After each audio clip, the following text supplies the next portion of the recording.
तो महाराज, यहाँ व्यास जी महाराज के द्वारा ग्रंथ की रचना किस प्रकार से हुई।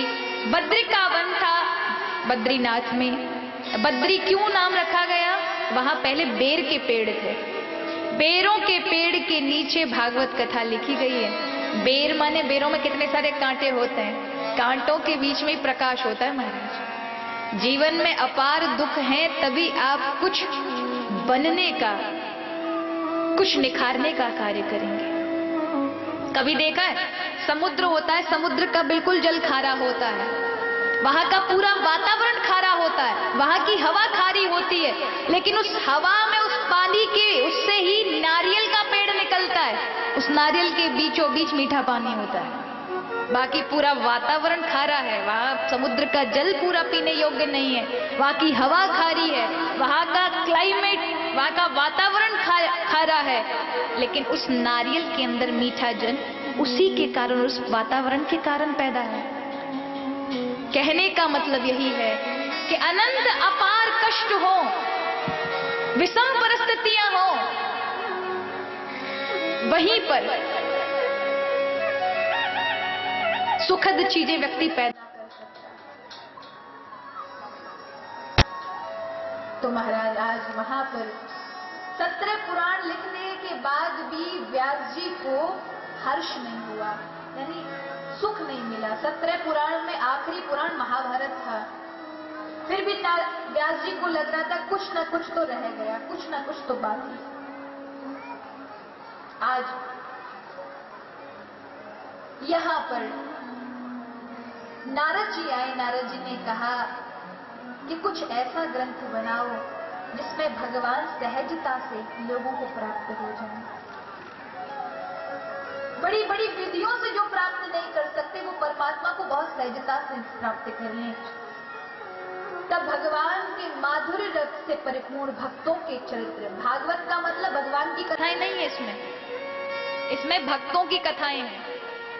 भागवत में भक्तों का ही चरित्र है, क्योंकि अगर भक्त नहीं होंगे तो भगवान कहां से, भगवान का किस तरह से आप कल्पना करेंगे? भक्तों ने तो प्रकट किया है। जहां नरसिंह भगवान है वहां प्रहलाद है, जहां हरि है वहां ध्रुव है, जहां सुदामा है वहां कृष्ण है, जहां सबरी है वहां राम।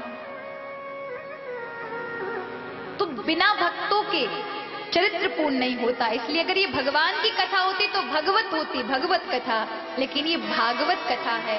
भागवत माने भक्तों की कथा,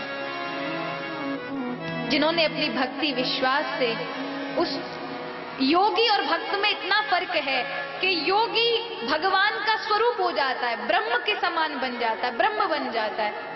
वो 4 भुज वाला है तो वो 4 भुजा वाले ही बन जाएगा, लेकिन भक्त वो है कि वो 4 भुजा वाले को भी 2 भुजा वाला बना दे, उसे पृथ्वी पर ले आए, अपना जैसा बना दे, वो भक्त है। ये कथा उनकी है।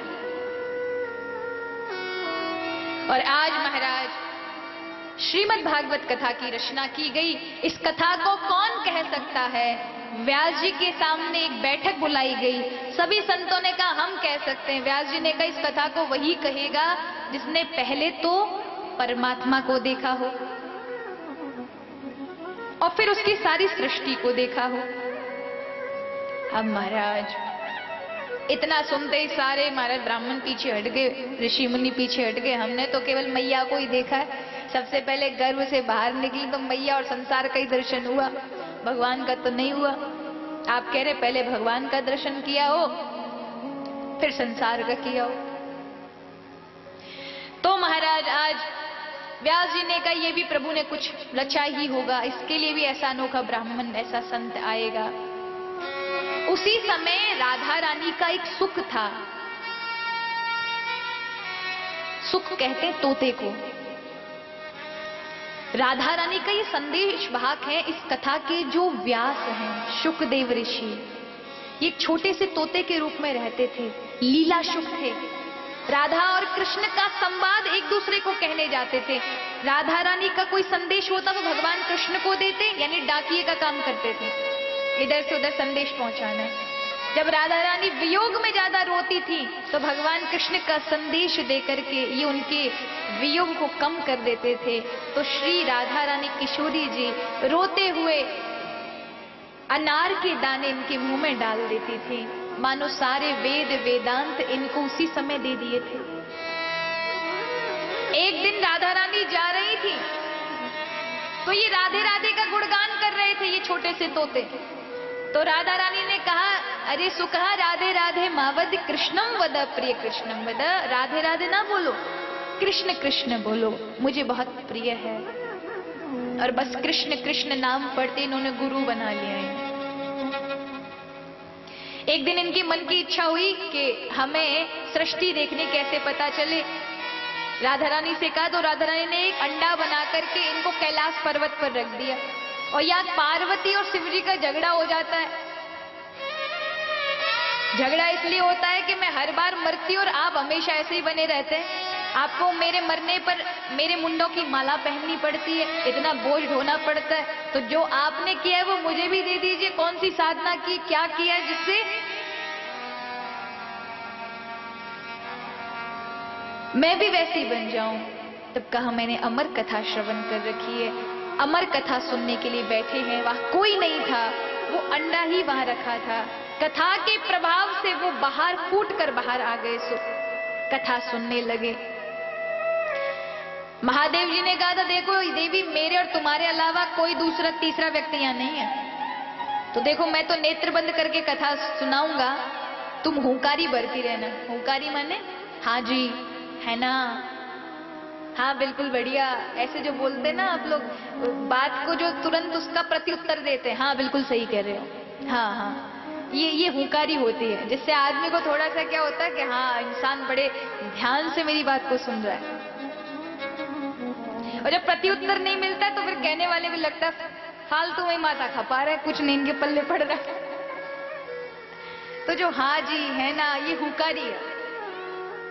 तो आज पार्वती जी ने कहा ठीक है, आंखें बंद की महादेव ने, कथा आरंभ हुई, हुंकारी देने लगी।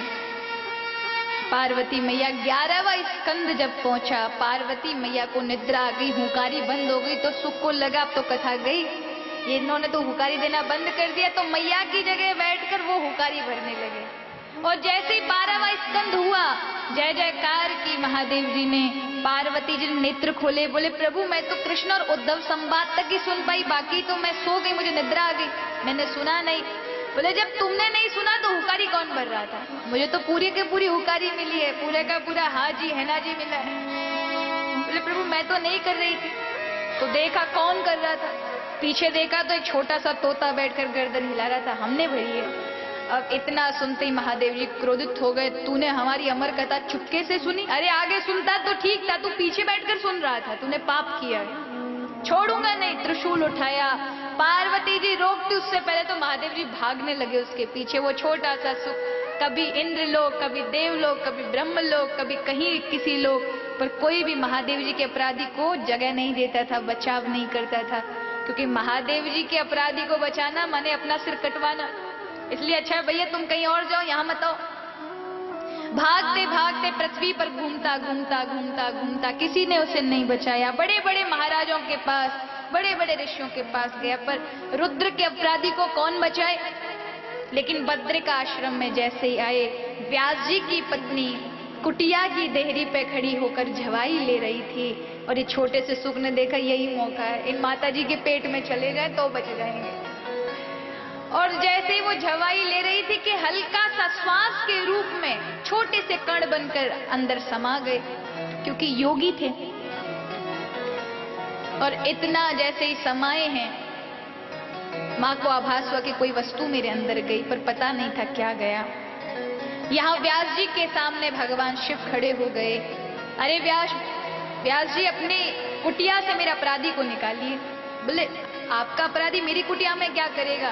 बोले उसने बहुत बड़ा अपराध किया, पीछे बैठ के हमारी अमर कथा सुनिए, उसको तो मार के जाएंगे। इतना सुनते ही कहा प्रभु ने, व्यास जी कहते महाराज आप कितने भोले भाले, सच कहा है, आपका नाम भोलानाथ रखा है ना, बिल्कुल सही रखा है। अरे जिसने अमर कथा सुन ली वो तो अमर हो ही गया, खाक मरेगा वो, अब वो नहीं मरने वाला। काहे को पीछे भागे भागे घूम रहे हो? वो तो अमर हो ही गया, अब वो नहीं मरने वाला। ये सुनते ही भोलेनाथ का भांग का नशा चूर चूर हो गया। इतने देर से भाग रहे थे, इतने दिनों से भाग रहे थे इसके पीछे।